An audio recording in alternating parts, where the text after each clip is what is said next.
പ്രസിദ്ധമാകുന്ന ആസുരമായ ഈ കാലത്ത് ഞാൻ ഒരു കഥ അവതരിപ്പിക്കുന്നു. വില്യം സ്റ്റെറോണിന്റെ സോഫീസ് ചോയ്സ്.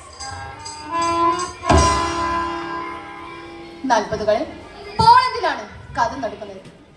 സോഷ്യലിസത്തിന്റെ അങ്കണങ്ങളിൽ പിച്ച വെച്ച് തുടങ്ങിയ പോളണ്ടിനെ ഹിറ്റ്ലറുടെ സൈന്യം കീഴടക്കി. എങ്ങും നിസ്സഹായതയുടെ നിലവിളികൾ, മരണത്തിന്റെ ഞെരുക്കങ്ങൾ, ഭീതിയുടെ ദീർഘനിശ്വാസം. പോളണ്ടിലെ കത്തോലിക്ക തെരുവിലെ നിരവധി ഫ്ലാറ്റുകൾ. രാത്രി ഏറെയാണ്. ഒരു ഫ്ലാറ്റിന്റെ ജനാല സാവകാശം അടഞ്ഞു. ആ ജനാലയുടെ പിന്നിൽ ഒരു കുഞ്ഞിന്റെ നിലവിളി ഹരിച്ചിരച്ച് കേൾക്കുന്നുണ്ട്. ആരും ആ കുഞ്ഞിനെ മൃദുവായി ശകാരിക്കുന്നുണ്ട്. അതെ, അത് സോഫിയുടെ വീടാണ്. സോഫി ആകെ സുന്ദരിയായ കത്തോലിക്കൻ യുവതി. ഹിറ്റ്ലറുടെ ഗസപ്പുകൾ സ്വന്തം ഭർത്താവിനെ അഗ്നികുണ്ഡത്തിലേക്ക് വലിച്ചെറിയുന്ന നോക്കിലേക്കേണ്ടി വന്ന ഹതഭാഗ്യ. 100 വസന്തം തളിരണിയുന്നു, പൂവണിയുന്നു, പൊരിയുന്നു. സ്വന്തം സ്വപ്നങ്ങൾക്ക് സ്വപ്നങ്ങൾ വാരി പൂഷിച്ചു. പക്ഷേ നിങ്ങളുടെ കൈകൾ തഴുകുമ്പോൾ അത് വിധിയും തീമഴയാകുന്നു. സോഫിക്കിപ്പോൾ ഒറ്റ സ്വപ്നം മാത്രമേ ഉള്ളൂ. തന്റെ മക്കൾ ജാൻ, ഈവ. മൂത്തവൻ ജാൻ, ഇളയവൾ ഈവ. ജാൻ മെടുക്കനാ, അച്ഛനെ പോലെ. ഈവ കുറുമ്പുകാരിയ. എന്നാൽ എന്താ മാലാഖയുടെ ചന്തം, അത് മാത്രം മതിയല്ലോ. പക്ഷെ ഇവരിങ്ങനെ വളർത്തും. ഒരു റൊട്ടി കഷ്ണം പോലും എവിടുന്ന് കിട്ടാനില്ല. പുറത്തിറങ്ങാൻ കഴിയില്ല. ഹിറ്റ്ലറുടെ കസപ്പുകൾ ജൂതന്മാരെ മാത്രമല്ല കത്തോലിക്കനെ പിടിച്ചോണ്ട് പോകുന്നു. തള്ളുന്നു. അമ്മേ, എന്റെ പാവക്കൂട്ടിക്ക് വിശക്കുന്ന അമ്മേ. ഈവ നിലവിളിക്കാൻ തുടങ്ങി. മോള് കഴിയരുത്, നേരം എടുക്കട്ടെ.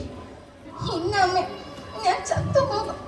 എന്റെ പാവക്കുട്ടിക്ക് വിശക്കുന്ന അമ്മേ. കയ്യിലിരുന്ന പാവക്കുട്ടി അവൾ ചുംബിച്ചു. എന്റെ പൊന്നു മോളെ, ശബ്ദമുണ്ടാക്കരുത്. ആ കാലമോടെ നിന്നെ പിടിച്ചുകൊണ്ട് പോകും. എന്റെ സ്വപ്ന നിറങ്ങളിൽ വിരിയും മോഹപുഷ്പങ്ങളേ, എന്റെ നീരാകാശം നൽകിയ നിത്യതാരങ്ങളേ,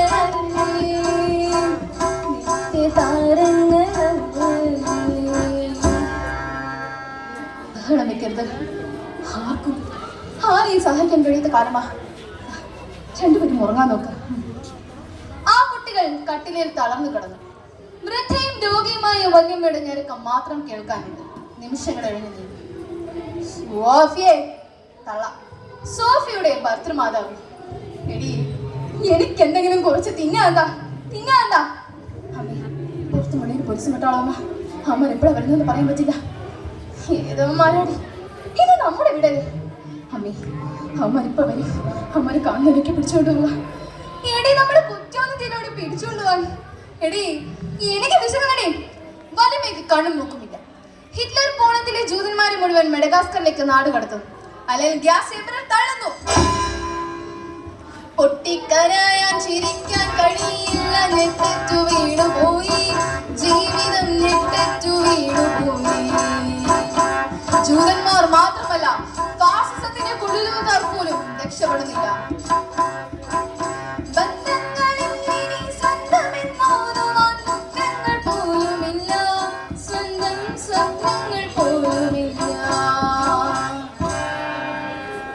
അമ്മയ്ക്ക് ഇതൊന്നും അറിയില്ല.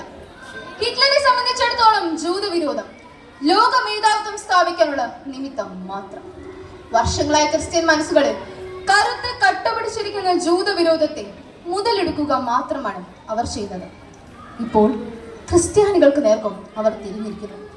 ബെർക്കലയിലെ ഗ്യാസ് ചേമ്പറുകളിൽ നിന്നും ജൂതന്മാരുടെ മാംസം കരിയുന്ന മരണത്തിന്റെ ഗന്ധമുയർന്നപ്പോൾ കത്തോലിക്കർ ആഹ്ലാദ നൃത്തം ചവിട്ടി. യഹോവയെ തള്ളിപ്പറഞ്ഞവർ അനുഭവിക്കട്ടെ. കഴിഞ്ഞ ദിവസം ജർമ്മൻ സൈന്യം കന്യാസ്ത്രീ മഠത്തിലേക്ക് ഇരച്ചു കയറി. ഹിറ്റ്ലറുടെ ഏറ്റവും പുതിയ ഓപ്പറേഷൻ.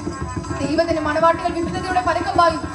മാനവാക്കുവിന് വേണ്ടിയുള്ള ആർത്തനാദങ്ങൾ, കാക്കികളിൽ നിന്നും പൈശാചിക അട്ടഹാസം. 100 കണക്കിന് കന്യാസ്ത്രീകളിൽ ബലമായി പിടിച്ചു. കൂടുതലുകൾ അഴിച്ചറിഞ്ഞു. ഓഫീസറുടെ കൽപ്പന.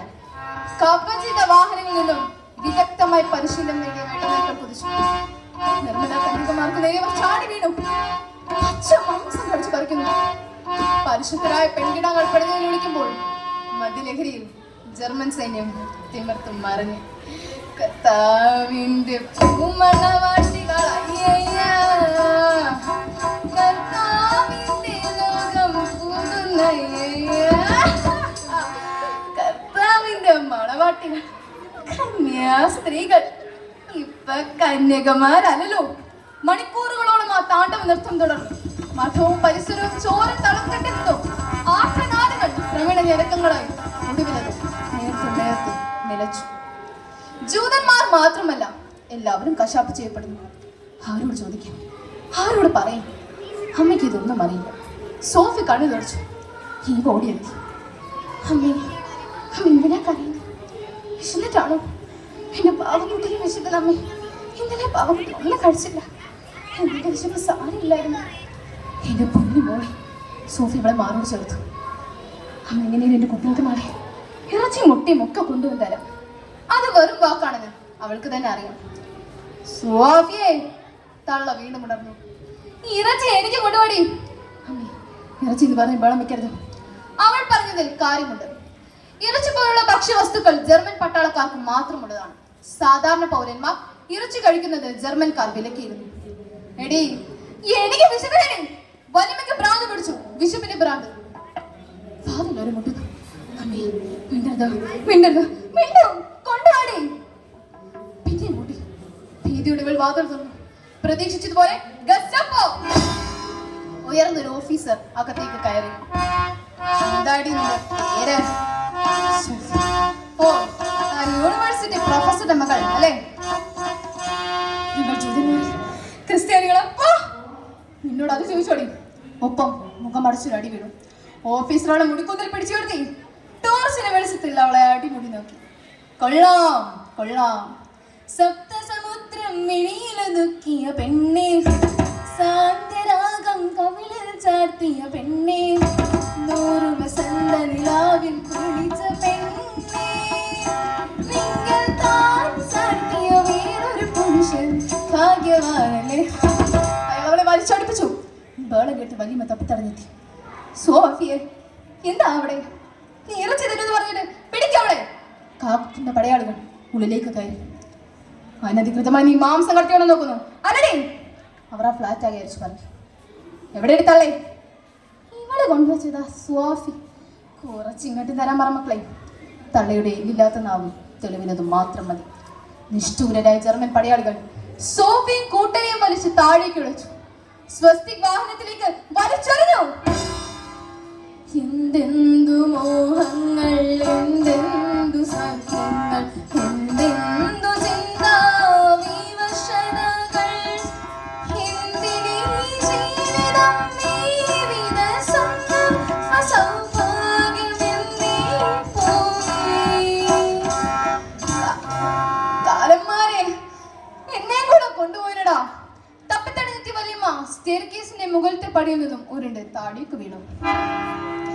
സോഫിയത്തെ തടവിൽ 100 കണക്കിന് തടവുകാർ, കുട്ടികൾ, യുവതികൾ, വൃദ്ധകൾ, എല്ലാവരും ജൂതവിരോധികളായ ക്രിസ്ത്യാനികൾ തന്നെ. തടങ്കൽ പാളയത്തിന്റെ മേധാവി റൂഡോൾഫ് ഹോസ്റ്റൻ. അയാൾ പതിവായി പാളയത്തിലെത്തും. സുന്ദരികളായ യുവതികളെ ഓരോരുത്തരെയായി ചോദ്യം ചെയ്യാൻ വിളിപ്പിക്കും. ചോദ്യം ചെയ്യൽ എങ്ങനെയെന്ന് സോഫിക്കണം. പക്ഷെ എന്തു ചെയ്യും? ഈശ്വര, ജർമ്മനിക്കെതിരെ ഞങ്ങൾ ചിന്തിച്ചിട്ടില്ല. 1000കണക്കിന് ജൂതന്മാർ കൊല്ലപ്പെട്ടപ്പോൾ ഞങ്ങൾ ഇത്തരെ തള്ളി പറഞ്ഞിട്ട് പോലെ പരിവാര സമേതം ഹോസ്റ്റൽ കടന്നു വന്നു. എല്ലാവരും തയ്യാറാവുക. കൃത്യസമയത്ത് തന്നെ തേങ്ങോട്ട് പുറപ്പെടും.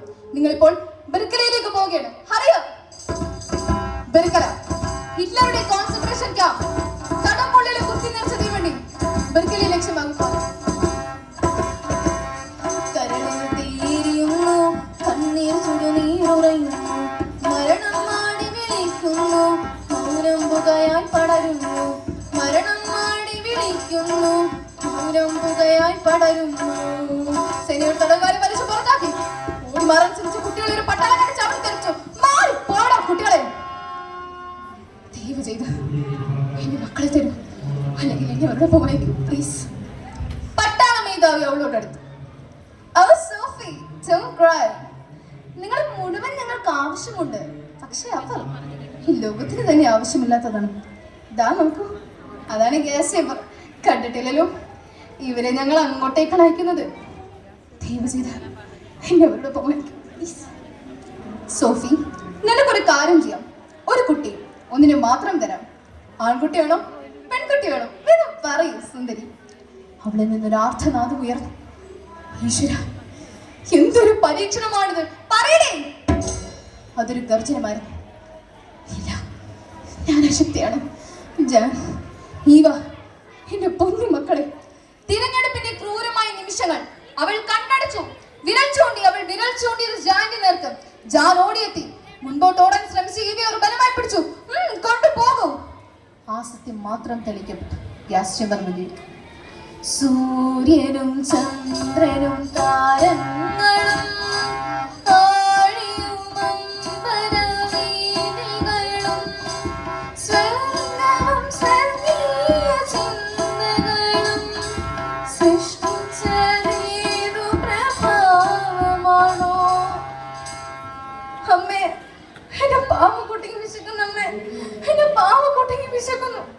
അവൾക്കറിയില്ലല്ലോ അവളും അവളുടെ പാവക്കുട്ടി പോകുന്നത് ഹിറ്റ്ലറുടെ ഗ്യാസ് ചേമ്പറിലേക്കാണ്. ലോകം കേട്ട ഏറ്റവും കരുണാമയമായ നിലവിളി. സോഫി ബോധം മറ്റ് നിലം പതിച്ചു. വിധി അവളെ വെറുതെ വിട്ടില്ല. സ്വന്തം മകൻ ജാനെ പോലും അവൾക്ക് ലഭിച്ചില്ല. തടങ്കൽ പാളയത്തിന് ഏതെങ്കിലും ഒരു മൂലയും വിശപ്പും രോഗവും അവനെ കാർന്നു തന്നേക്കാം. യുദ്ധാവസാനത്തോടെ സോഫി മോചിതയായി.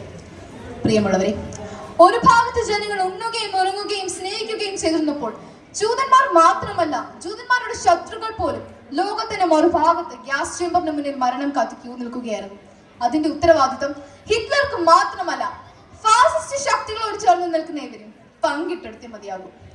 മാനുഷാലകൾ ഉയരട്ടെ, മൗനം തുടരട്ടെ, പുതിയൊരു വാർത്തിക ഉദയട്ടെ, നവ മാന്യജാതർ ഉയരട്ടെ, പുതിയൊരു വാർത്തിക